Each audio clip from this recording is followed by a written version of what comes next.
Hello everyone. Myself doctor Pulkit Sharma. तो आज के इस वीडियो में अपन बात करेंगे राजस्थान स्टेट की सेमी गवर्नमेंट या पेमेंट सीट्स के बारे में।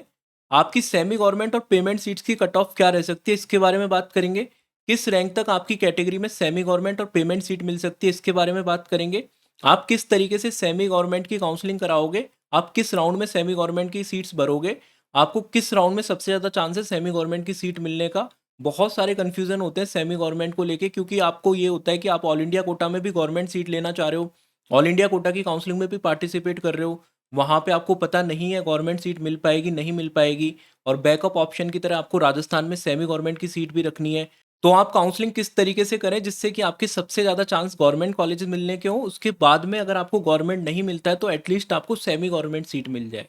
इसके अलावा कुछ स्टूडेंट ऐसे भी हैं जो कर्नाटका और उत्तर प्रदेश के बैकअप ऑप्शन भी लेके चल रहे हैं कि राजस्थान में उनको अगर नहीं मिलता है सेमी गवर्नमेंट, उनको क्लैरिटी थोड़ा जल्दी हो जाए, जिससे कि उनको राजस्थान में अगर नहीं मिलती है सीट तो कम से कम वो उत्तर प्रदेश और कर्नाटका के अच्छे प्राइवेट मेडिकल कॉलेज ले सके। तो बहुत ज़्यादा कन्फ्यूजन है सेमी गवर्नमेंट को लेके, सारे कन्फ्यूजन मैं आपके दूर कर दूंगा। आपको किस राउंड में कॉलेज लेना है, किस तरीके से आपको अप्रोच रखनी है, सभी चीज़ों के बारे में डिटेल में डिस्कशन करेंगे। किस तरीके से आपकी चॉइस प्रेफरेंस होनी चाहिए, सेमी गवर्नमेंट के जो कॉलेजेस हैं जहाँ पे सेमी गवर्नमेंट की सीट्स हैं, वहाँ पे आपको किस तरीके से कॉलेजेस को प्रायोरिटाइज करना है, उन सभी चीज़ों के बारे में भी बात करेंगे। तो वीडियो को स्टार्ट करते हैं। सबसे पहले मैं दिखा देता हूँ आपको राजस्थान में जो पेमेंट सीट होती है, आपको मैं सुपरफिशियली बता देता हूँ। जो कॉलेजेस हैं, जो झालावाड़ और उसके बाद के कॉलेजेस खुले हैं, झालावाड़ 2008 में खुला था, आरवीएचएस 2014 में खुला था। उसके बाद में 2018 से बहुत सारे मेडिकल कॉलेजेस राजस्थान में खुले हैं। तो उन सभी मेडिकल कॉलेजेस में पेमेंट सीट्स हैं। बस आपके दो ऐसे कॉलेज हैं जहाँ पे सेमी गवर्नमेंट की सीट नहीं है, जो 2008 के बाद में खुले हैं। एक तो ईएसआईसी जयपुर, दूसरा ईएसआईसी अलवर। यहाँ पे आपकी सेमी गवर्नमेंट की सीट्स नहीं है। ठीक है। यहाँ पे अभी जो फीस है वो 9,57,000 है, एक साल की। टोटल आपका बजट जाता है वो 45 लैक्स के आसपास जाता है। इस साल आपकी 5% फीस बढ़ सकती है, जिससे कि आपकी एक साल की फीस 10 लाख के आसपास हो सकती है। तो आपको कन्फ्यूजन किस तरीके से रहेगा, आपको किस राउंड में चॉइस फिलिंग करनी है पेमेंट सीट की, राउंड 1 से ही करनी है या राउंड 2 या राउंड 3 में करनी है, उसके बारे में बात करेंगे। आप ऑल इंडिया कोटा में गवर्नमेंट एमबीबीएस की ट्राई करना चाहते हो, साथ में आप राजस्थान की पेमेंट सीट को बैकअप ऑप्शन की तरह किस तरीके से रख सकते हो, उसके बारे में बात करेंगे। कन्फ्यूजन किस तरीके के होते हैं स्टूडेंट्स के बीच में, उसके बारे में मैं आपको सुपरफिशियली एक बार बता देता हूँ। बहुत सारे बच्चे ऐसे होते हैं जिनको 100% चांस होता है कि उनको गवर्नमेंट सीट मिल जाएगी ऑल इंडिया कोटा में, पर उनको बहुत दूर मिलेगी, नॉर्थ ईस्ट में मिलेगी और साउथ इंडिया में मिलेगी। तो वो क्या चाहते हैं कि उनको राजस्थान के अंदर ही कोई अच्छा सेमी गवर्नमेंट की सीट मिल जाए, वो उसको ऑप्ट कर लेंगे चाहे उनका बजट ज़्यादा चले जाए। इसके अलावा कुछ स्टूडेंट ऐसे होते हैं जिनके 50-50 चांसेस होते हैं ऑल इंडिया कोटा में गवर्नमेंट एमबीबीएस मिलने के, इसलिए वो बैकअप ऑप्शन की तरह राजस्थान की सेमी गवर्नमेंट सीट रखना चाहते हैं। बहुत सारे स्टूडेंट ऐसे भी होते हैं जिनको ऑल इंडिया कोटा में सीट नहीं मिल रही होती है गवर्नमेंट, तो उनको पेमेंट सीट का ऑप्शन होता है राजस्थान में, तो वो किस रैंक तक मिलेगा, ये कन्फ्यूजन स्टूडेंट के बीच में रहता है। इसके अलावा आप किस तरीके से अपनी अप्रोच रखोगे जिससे ऑल इंडिया कोटा में आप गवर्नमेंट एमबीबीएस की ट्राई भी कर पाओ और पेमेंट सीट को एक सेफ्टी टूल की तरह भी रख पाओ। पेमेंट सीट की कट ऑफ्स के बारे में बात करेंगे और इस बारे में बात करेंगे कि ये सही डिसीजन है कि आप पेमेंट सीट लेने जा रहे हो, इस बारे में बात करेंगे। तो देखो, बहुत सारे स्टूडेंट्स होते हैं, अलग अलग तरीके के स्टूडेंट्स होते हैं। अब मैं आपको बता देता हूँ आपको फिल कब करनी है पेमेंट सीट के लिए, आपको कब जाना है। राउंड 1 में कौन स्टूडेंट होंगे जो पेमेंट सीट फिल करेंगे तो उनके लिए सही रहेगा। पहले तो स्टूडेंट वो जिनको पता है ऑल इंडिया कोटा में उनको गवर्नमेंट सीट 100% मिल जाएगी, पर बहुत दूर की सीट मिलेगी। जैसे मैंने आपको बताया, नॉर्थ ईस्ट में मिलेगी, साउथ इंडिया में मिलेगी, उनको पहले से पता है। जैसे 23-24 हज़ार रैंक से नीचे है, 25 हज़ार रैंक से नीचे है, तो वहाँ पे नॉर्थ इंडिया में कॉलेज नहीं मिल सकता। तो ऐसे में आपको क्या करना है, आपको क्लैरिटी शुरू से रखनी है। तो आपको ऑल इंडिया कोटा में अगर नहीं मिल रही है आपको कोई भी सीट नॉर्थ इंडिया के अंदर, तो आपको स्टेट कोटा के राउंड 1 से ही पेमेंट सीट के लिए जाना है। ठीक है। अब बहुत सारे बच्चे ऐसे होते हैं जो बैकअप के लिए रखना चाहते हैं पेमेंट सीट को, जिनको पता है कि उनको ऑल इंडिया कोटा में 100% सीट मिल जाएगी, बट उनको स्टेट के राउंड 1 में आपको गवर्नमेंट सीट नहीं मिलती उन स्टूडेंट्स को, क्योंकि आपको पता है राजस्थान की कट ऑफ बहुत ऊपर जाती है राउंड 1 की स्पेशली। तो राउंड 1 की जब कट ऑफ ऊपर जाती है ऑल इंडिया कोटा में, उनको पता है कॉलेज मिल जाएगा बट दूर का कॉलेज मिलेगा। तो वो स्टूडेंट बैकअप ऑप्शन की तरह रखना चाहते हैं पेमेंट सीट को। मतलब राजस्थान के राउंड 1 में पेमेंट सीट अलॉट करा लेंगे, उसके बाद में राउंड 2 में गवर्नमेंट सीट में अपग्रेडेशन करा लेंगे। आपकी फीस वापस हो जाती है जब आप रिपोर्ट करते हो। अगर आप उसको रिपोर्ट करते हो फर्स्ट राउंड में, तो आपको फर्स्ट ईयर की फीस की डीडी जमा करानी पड़ती है, जो आपकी रिफंड हो जाती है अगर आपको गवर्नमेंट मेडिकल कॉलेज राजस्थान के राउंड 2 में मिल जाता है तो। अगर आपको इस तरीके की अप्रोच रखनी है, आपका क्लियर है कि आपको ऑल इंडिया में नहीं जाना है और बैकअप ऑप्शन की तरह पेमेंट सीट को यूज़ करना है राजस्थान में, तो आप बिल्कुल कर सकते हो। इसके अलावा बहुत सारे बच्चे ऐसे होते हैं जिनको पता होता है शुरू से ही कि उनका ऑल इंडिया कोटा में गवर्नमेंट एमबीबीएस का कोई चांस नहीं है। मान लीजिए आपकी रैंक 32,000 से नीचे है, 31,000 से नीचे है, 35,000, 37,000 इस तरीके की रैंक है और इससे भी नीचे रैंक है। तो आपको पता है ऑल इंडिया कोटा में गवर्नमेंट एमबीबीएस तो मिल नहीं पाएगा, तो आप फर्स्ट राउंड से ही कोशिश कर सकते हो कि आपको राजस्थान में पेमेंट सीट मिल जाए। बहुत सारे स्टूडेंट ऐसे होते हैं जो ऑल इंडिया कोटा में ट्राई करना चाहते हैं कि उनको गवर्नमेंट एमबीबीएस की सीट मिल जाए। जैसे मैं एग्जांपल के थ्रू बताता हूँ, अगर कोई स्टूडेंट है जिसकी रैंक 26,000 है और ऑल इंडिया कोटा के राउंड 2 की कट ऑफ अपन मान लेते हैं 25,500 गई है, 25,500 पे क्लोज हो गया है। अब उस स्टूडेंट को ऑल इंडिया कोटा के राउंड 2 में गवर्नमेंट एमबीबीएस की सीट नहीं मिली है। अब उसके पास में जो ऑप्शन बचता है ऑल इंडिया कोटा के राउंड 3 का बचता है। अब स्टूडेंट के दिमाग में क्या कन्फ्यूजन आता है कि मैं राजस्थान के राउंड 2 में पेमेंट सीट ले लूँ या फिर मैं राजस्थान के राउंड 3 में जाऊँगा तो सारी सीटें खत्म तो नहीं हो जाएंगी। इस तरीके का कन्फ्यूजन आता है। और अगर खत्म भी नहीं होंगी तो क्या पता, अभी तो मुझे राजस्थान के राउंड 2 में आरयूएचएस पेमेंट का ऑप्शन मिल रहा है, बाद में ये ना मिले, आरयूएचएस पेमेंट की सारी सीटें फिल हो जाएँ, इस तरीके का कन्फ्यूजन आता है। तो ऐसे में राउंड 2 में उन स्टूडेंट को जॉइन करना है जिनका क्लियर है कि उनको नॉर्थ इंडिया में ही रहना है। अगर एक चीज़ समझो आप, अगर आपकी रैंक ऐसी है जिसमें आपको ऑल इंडिया कोटा के राउंड 2 में कोई भी कॉलेज नहीं मिला, नागालैंड कॉलेज भी नहीं मिला, तो आपके राउंड 3 में चमत्कार नहीं होने वाला। चमत्कार जो होता है वो स्ट्रे वैकेंसी राउंड में होता है, उसमें सभी लोग रिस्क लेने के लिए रेडी नहीं होते। अगर आपको ऑल इंडिया कोटा के राउंड 2 में कोई भी कॉलेज नहीं मिला तो ऑल इंडिया कोटा के राउंड 3 में एकदम डायरेक्ट नॉर्थ इंडिया का कॉलेज मिल जाएगा, पॉसिबल नहीं है। तो वो स्टूडेंट जिनको नॉर्थ इंडिया में रहना है, ये क्लियर है एकदम, उन स्टूडेंट को फिर क्या करना है, जैसे मैंने एग्जांपल बताया, अगर आपको ऑल इंडिया कोटा के राउंड 2 में कोई सीट नहीं मिल रही है, फिर आपको ऑल इंडिया कोटा के राउंड 3 में नॉर्थ इंडिया का वेट करने का कोई मतलब नहीं है अगर आप नॉर्थ इंडिया लेना चाहते हो तो। इससे अच्छा है आप राजस्थान के राउंड 2 में ही पेमेंट सीट ले लो, क्योंकि आपके राजस्थान के राउंड 2 में जो अच्छे कॉलेजेस होते हैं जैसे आरयूएचएस हुआ, झालावाड़ हुआ, सीकर हुआ, इनकी सभी सीट्स फिल हो जाती हैं। हालांकि कुछ सीटें वैकेंट होके आती हैं, इनमें भी कुछ बच्चे ऐसे होते हैं जो राजस्थान के राउंड 2 में पेमेंट सीट ले लेते हैं, फिर उनको ऑल इंडिया कोटा के राउंड 3 में कोई गवर्नमेंट कॉलेज मिल जाता है तो वो गवर्नमेंट कॉलेज ले लेते हैं ऑल इंडिया कोटा के राउंड 3 वाला, फिर उनके राजस्थान के राउंड 2 की जो सीट वो खाली करते हैं पेमेंट की, वो सीटें आपकी राजस्थान के राउंड 3 में आ जाती हैं। तो ऐसे में काफ़ी संख्या में आपको राजस्थान के राउंड 3 में पेमेंट सीट देखने को मिलती है और जो मेजर सीटें आती है राजस्थान के राउंड 3 में पेमेंट की, वो आती हैं आपकी एनआरआई कोटा की वजह से। एनआरआई की जो आपके नए कॉलेजेस हैं जैसे आपका बांसवाड़ा हुआ, जैसलमेर हुआ, टॉक हुआ, सभी जगह पे आपके सभी जितने भी कॉलेजेस हैं जहाँ पे पेमेंट सीट्स हैं वहाँ पे एनआरआई सीट्स भी हैं, तो वो एनआरआई सीट खाली रह जाती हैं और वो थर्ड राउंड में आपकी पेमेंट सीट्स में कन्वर्ट हो जाती हैं। तो थर्ड राउंड में बहुत ज़्यादा संख्या में सीटें आती हैं आपकी, जो आपकी पेमेंट सीट्स होती हैं। बट इसमें एक चीज़ ये है, जैसे आरयूएचएस मेडिकल कॉलेज हुआ, आरयूएचएस मेडिकल कॉलेज की एनआरआई की भी सारी सीटें फिल हो जाती हैं। तो वहाँ पे एनआरआई की जब सारी सीटें फिल हैं तो वो आरयूएचएस की एनआरआई की सीटें कन्वर्ट नहीं होंगी आपकी पेमेंट के अंदर, तो आपको आरयूएचएस की पेमेंट की एक्स्ट्रा ऑर्डिनरी कुछ सीटें देखने को नहीं मिलेगी थर्ड राउंड के अंदर।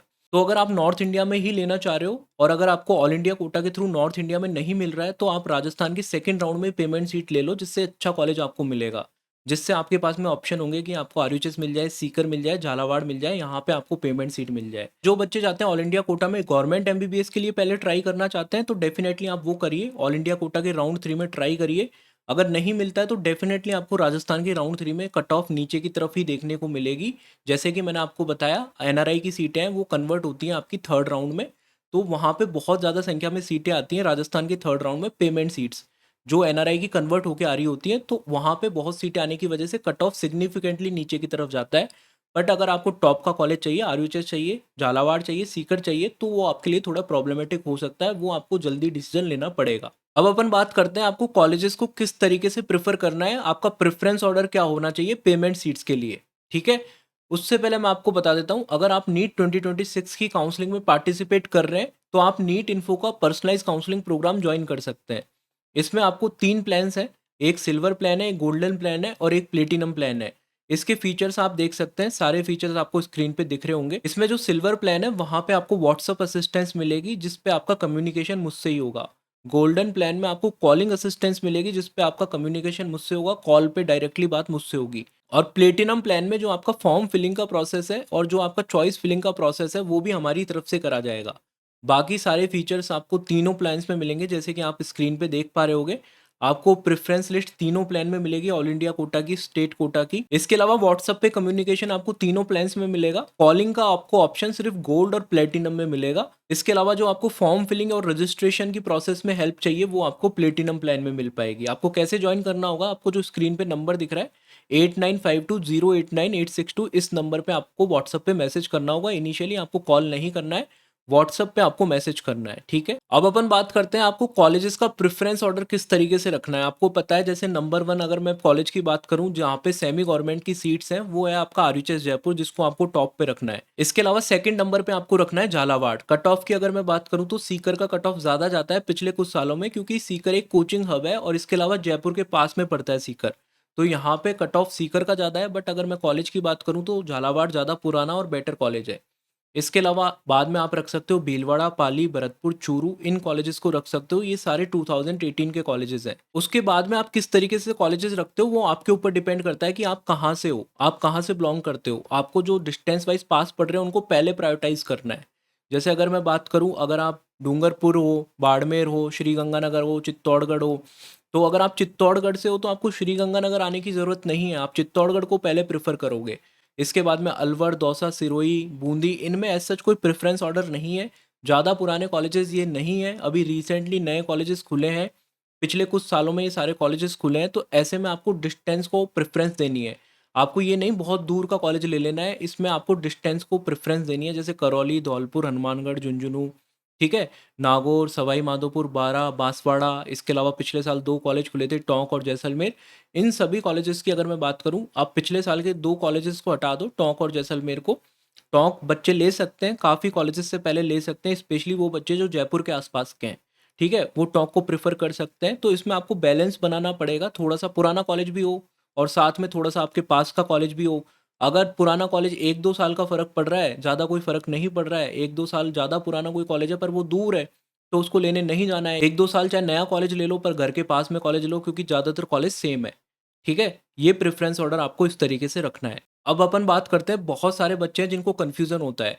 अब क्योंकि आपको पता है थर्ड राउंड में कट ऑफ मेन गिरती है पेमेंट सीट की, सेकंड राउंड तक आपकी एनआरआई की सीटें कन्वर्ट नहीं होती है पेमेंट सीट्स के अंदर, थर्ड राउंड में कन्वर्ट होती है। जब थर्ड राउंड में कन्वर्ट होती है तो बच्चे इंतजार कर रहे होते हैं।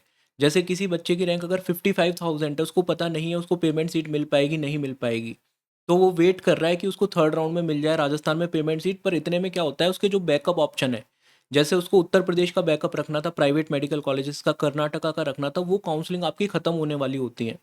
तो ऐसे में स्टूडेंट्स के बीच में कन्फ्यूजन होता है कि किस रैंक तक वो वेट कर सकते हैं। अगर आपके राजस्थान की पेमेंट सीट की कट ऑफ भी ज़्यादा चले गई, उधर आपकी उत्तर प्रदेश की सारी सीटें खत्म हो गई प्राइवेट की, आपकी कर्नाटका की सीट्स खत्म हो गई, तो आप कहीं के नहीं रहने वाले। तो ऐसे में आपको इस चीज़ को थोड़ा अच्छे से मैनेज करना है कि आप अपना बैकअप ऑप्शन भी अच्छे से एक्सप्लोर कर पाओ। ऐसा नहीं हो कि आपको कहीं भी सीट ना मिले लास्ट में, ठीक है। तो जिन बच्चों की रैंक थोड़ा सा पीछे है, स्पेशली 50,000 से नीचे है, 55,000 से नीचे है, वहाँ पे आपका रिस्क थोड़ा सा बढ़ जाता है, क्योंकि पेमेंट सीट की एग्जैक्टली कट ऑफ क्या जाएगी कोई प्रिडिक्ट नहीं कर सकता। क्योंकि सिंपल सा लॉजिक इसका ये है कि आपसे ऊपर जितने बच्चे हैं वो सारे पेमेंट सीट लेना चाहते हैं या नहीं, ज़रूरी नहीं है। बहुत सारे बच्चे अफोर्ड नहीं कर पाते, 45 लाख का बजट है, हर कोई अफोर्ड नहीं कर पाता। बहुत सारे बच्चे अफोर्ड कर सकते हैं बट वो नहीं लेंगे सीटें, क्योंकि वो ड्रॉप करने चले जाएंगे, किसी और कोर्स में चले जाएंगे। तो ज़रूरी नहीं है। तो आपको अपने बैकअप ऑप्शन को अच्छे से एक्सप्लोर भी करना है, जिससे कि आप अपने रिस्क को मिनिमाइज कर पाओ, स्पेशली वो बच्चे जिनका कंफर्म है इस साल कहीं ना कहीं उनको एडमिशन लेना है एमबीबीएस के अंदर। इसके बाद में अपन बात करते हैं पेमेंट सीट लेनी चाहिए नहीं लेनी चाहिए, इतना सारा पैसा आपका लगने वाला है तो ये लेना वर्थ इट है या नहीं है, उसके बारे में बात करते हैं। तो देखो, अगर आपकी फाइनेंशियल कंडीशन अच्छी है और आप इजीली अफोर्ड कर सकते हो तो आपको डेफिनेटली जाना चाहिए इसके लिए, क्योंकि 45 लाख से सस्ती सीट्स आपको इंडिया में नहीं मिलेगी। और अगर आपकी फाइनेंशियल कंडीशन अच्छी नहीं है, लोन लेके आप ये सारी चीज़ें करने वाले हो, तो अननेसेसरी लेने की ज़रूरत नहीं है। अभी एमबीबीएस में बहुत सैचुरेशन आपको देखने को मिलेगा और देखने को ऑलरेडी मिल रहा है। ऑलरेडी हर साल लगभग 1.25 लाख से ज़्यादा बच्चे डॉक्टर बनते हैं इंडिया के अंदर। 1.25 लाख सीटें हैं, गवर्नमेंट और प्राइवेट सब मिला के, इससे ज़्यादा सीटें आपकी। तो ऐसे में अगर आप एमबीबीएस की सीट्स के पीछे भाग रहे हो, फाइनेंशियली अननेसेसरी लोड डाल रहे हो फैमिली के ऊपर, तो सही नहीं है। आप किसी और कोर्स में भी जा सकते हो या फिर आप ड्रॉप भी कर सकते हो, ज़रूरी नहीं है आप पेमेंट सीट लो। अब अपन बात करते हैं आप किस रैंक तक एक्सपेक्ट कर सकते हो कि राजस्थान में आपको सेमी गवर्नमेंट की सीट मिल जाए। तो मैं आपको पिछले साल की कट ऑफ दिखा देता हूँ। पिछले साल जनरल कैटेगरी में लगभग आपकी 55,000 तक मिली थी, 55,000 के आसपास आपको पिछले साल मिली थी, तो इस साल थोड़ा सा नीचे की तरफ देखने को मिलेगी। आप ये मान के चलिए आपको 57-58 तक देखने को मिल सकती है, क्योंकि कुछ गवर्नमेंट एमबीबीएस की सीटें भी बढ़ेंगी ऑल इंडिया कोटा के अंदर, जिससे ऑल इंडिया कोटा की कट ऑफ भी कम होगी। जैसे पिछले साल 27,000 रैंक तक ऑल इंडिया कोटा में कॉलेजेस मिले थे, तो 27,000 से नीचे रैंक वाले राजस्थान के बच्चे पेमेंट सीट के लिए आते थे। इस बार आपको अगर मान लो 30,000 तक ऑल इंडिया कोटा में गवर्नमेंट कॉलेजेस मिल जाएंगे, तो आपके 27,000 से 30,000 रैंक के बीच के बच्चे जो पिछले साल तक पेमेंट सीट लिया करते थे राजस्थान के, इस साल उनको गवर्नमेंट सीट मिल जाएगी ज़्यादातर बच्चों को। तो वहाँ पे आपका कंपटीशन कम होगा, जिससे कि ये कट ऑफ नीचे की तरफ आती हुई आपको दिखेगी। एमबीसी कैटेगरी में बॉयज़ की कट ऑफ थोड़ा ऊपर रहती है, गर्ल्स की थोड़ा नीचे की तरफ रहती है। बॉयज़ को 94,000 तक मिल गया था पिछले साल, और गर्ल्स की बात करूँ तो 1,16,000 से नीचे मिल गया था। एग्जैक्टली एमबीसी में क्या कट ऑफ रहेगी वो आपका डिपेंड करता है एमबीसी के कितने कैंडिडेट्स होने वाले हैं। ईडब्ल्यूएस कैटेगरी की अगर मैं बात करूँ तो पिछले साल 62,000 रैंक तक मिल गया था, इस बार 65 तक आपको मिल सकता है। ईडब्ल्यूएस गर्ल्स में 70,000 तक मिल गया था, ये भी आप 2-2,500 नीचे की तरफ मान के चलो। ओबीसी में आपको 58,000 के आसपास मिला था, तो इस बार 60,000 तक मिल सकता है। एससी में आप देख सकते हो 3.5 लाख से नीचे तक ऑलरेडी पिछले साल मिल गया था, इस बार भी इससे नीचे तक आपको देखने को मिल सकता है, 3.25 लाख रैंक तक आपको देखने को मिल सकता है। एसटी कैटेगरी में आपको 3 लाख रैंक तक देखने को मिल सकता है। और एसटी ए कैटेगरी जो होती है वहाँ पे अगर आप जस्ट क्वालिफाई भी हो तो आपको एमबीबीएस की सीट मिल जाएगी सेमी गवर्नमेंट कॉलेजेस के अंदर। तो आई थिंक मैंने आपको सारी चीज़ें क्लियर कर दी हैं कि आपको सेमी गवर्नमेंट की सीट लेनी चाहिए, नहीं लेनी चाहिए, किस राउंड में आपके अच्छे चांसेस होंगे, किस तरीके से आप काउंसलिंग को बैलेंस करोगे ऑल इंडिया कोटा में गवर्नमेंट एमबीबीएस की काउंसलिंग को और राजस्थान में सेमी गवर्नमेंट की काउंसलिंग को, और किस तरीके से आप अपने बैकअप ऑप्शंस को एक्सप्लोर करोगे अगर राजस्थान में सेमी गवर्नमेंट नहीं मिलता है, तो आप कर्नाटका या फिर केरला या फिर उत्तर प्रदेश के प्राइवेट मेडिकल कॉलेजेस को किस तरीके से एक्सप्लोर कर सकते हो, किस तरीके से आपको बैकअप ऑप्शंस रखने हैं, उसके बारे में भी मैंने आपको बता दिया, जिससे कि आपके मैक्सिमाइज चांस हो सके कि आपको कम फीस वाले कॉलेजेस एटलीस्ट राजस्थान में नहीं तो कहीं भी मिल जाए। तो आई होप ये वीडियो काफ़ी इन्फॉर्मेटिव रहा होगा आपके लिए। अगर आपको वीडियो अच्छा लगा तो वीडियो को लाइक करके वीडियो को हाइप कर देना, जिससे और लोगों तक भी पहुंच जाए। और इसके अलावा अगर आप पर्सनलाइज काउंसलिंग कराना चाहते हैं, तो जो मैंने आपको स्क्रीन पे नंबर दिखाया था 8952089862, उस नंबर पे व्हाट्सएप पे आप मैसेज कर सकते हैं। अगेन मैं आपको बता रहा हूँ, आप व्हाट्सएप पे मैसेज कर सकते हैं। व्हाट्सएप पे मैसेज करके ये मत पूछना इस रैंक पे मुझे मिल जाएगा क्या कॉलेज, वो मैं ऑलरेडी आपको इस वीडियो में बता चुका हूँ, ठीक है। अगर आपको काउंसलिंग में हेल्प चाहिए तो आप व्हाट्सएप पे मैसेज कर सकते हैं। Thanks for watching the video, मिलते हैं किसी अगले वीडियो में, बाय।